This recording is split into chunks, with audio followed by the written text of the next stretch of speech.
күн сәулесін таратқан.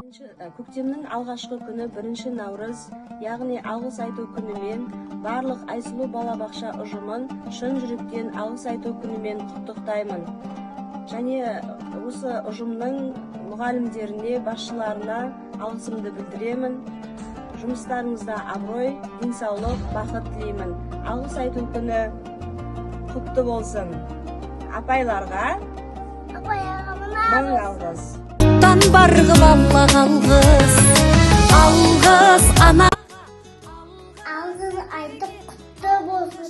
Мүмкін апайма, Айра апайма құтты болсын.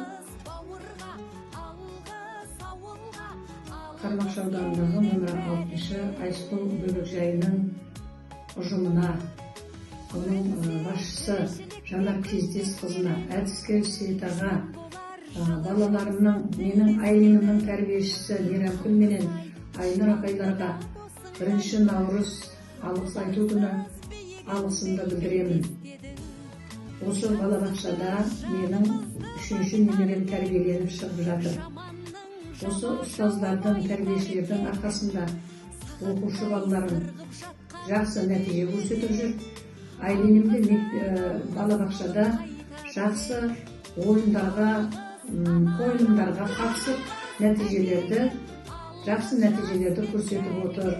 Сондықтан еңбектерің жемісті болсын деп 1 наурыз алғыс айту күні аналық алғысымды білдіремін.